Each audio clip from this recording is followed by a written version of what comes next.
Hello, today I will be giving a presentation on pressurized water reactors. Pressurized water reactors are a type of nuclear reactor that uses nuclear fission to create energy.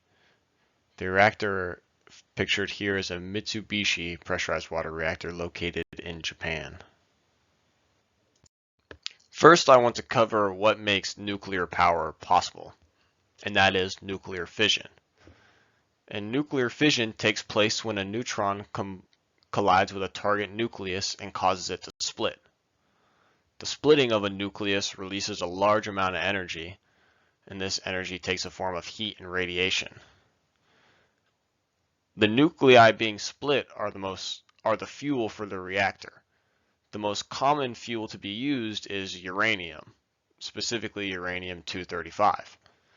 The enrichment can vary depending on types of reactors, but for pressurized water reactors, it is around 3% enrichment of uranium-235. Harnessing the energy produced by nuclear fission, we can create nuclear power. Nuclear power is obtained by harnessing the heat produced from nuclear reactions to make steam. This steam then spins a turbine, which produces electricity. The U.S. Energy Information Administration estimated that in 2022, 18% of the 4,231 billion kilowatt hours was from nuclear energy. And the U.S. Nuclear Regulatory Commission reports that there are 94 licensed to operate nuclear power plants in the United States, 63 of which are pressurized water reactors. Pressurized water reactors are the most common form of reactor. This is because they produce less power as temperatures increase. They also create less contamination of water because of the separation of the primary and secondary loops. Pressurized water reactors can even be used as propulsion devices for nuclear submarines. So a pressurized water reactor consists of three main systems: the primary loop, the secondary loop, and the condenser. The primary loop involves heating pressurized water using nuclear fission, and the secondary loop involves spinning a turbine with steam produced by the heat from the primary loop, and the condenser then condenses the steam back into water so it can be reused in the secondary loop, making it a closed system. In a pressurized water reactor, pressurized water is pumped in the primary loop of the reactor through the cool inlet to be heated by the nuclear reaction. Once it's heated, it leaves the reactor through the hot outlet and it enters the steam generator where it touches a plate, and on the other side of that plate is the water from the secondary loop, which then boils and turns to steam.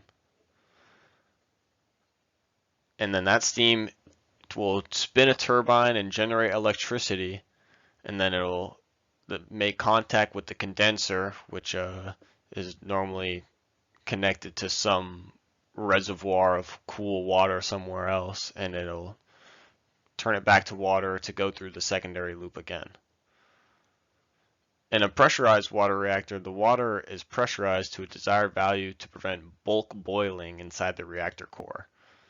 This is around 2200 psi or 150 bar.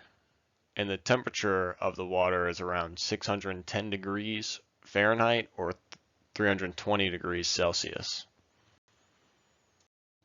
So here in this picture we can see the nuclear power plant, and inside that gray box is the reactor core and the primary loop of water being pumped from cool to hot. And we can see these control rods at the top. That's where the uranium comes through.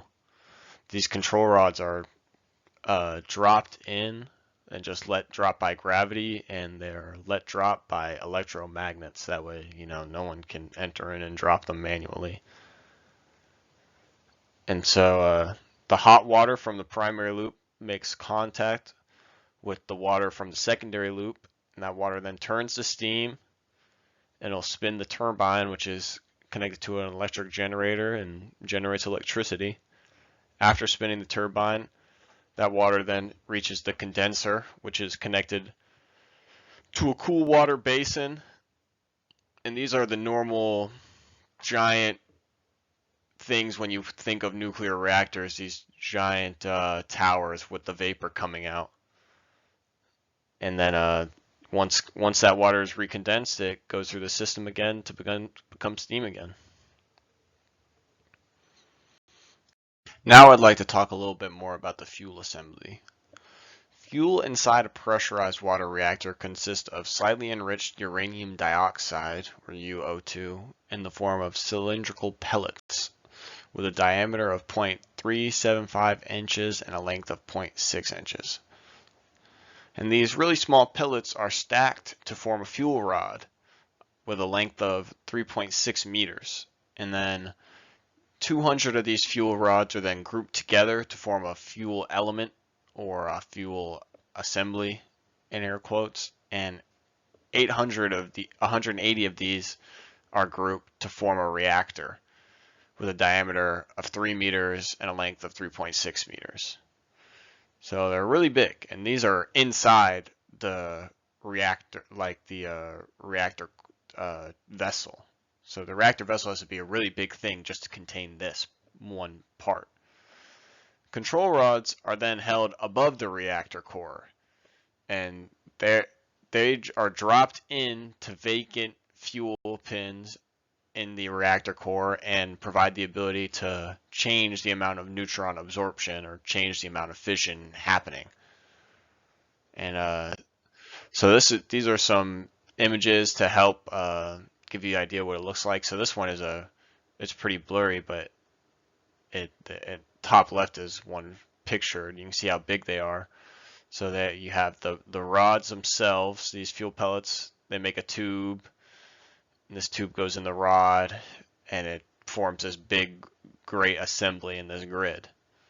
And then over here on the right, you can kind of see a little more high definition picture where we have the fuel rod made up of your little pellets, and these form the big assembly. Here we have the same Mitsubishi reactor from the first slide. I have it scaled up a little bit so you can see it better. And if you look in the middle, you can see what appears to be the fuel assembly and some control rods above where they would be dropped into. And then on either sides, those would probably be the steam generators and connected to a turbine somewhere spinning them. So thank you for listening to my presentation. That is all.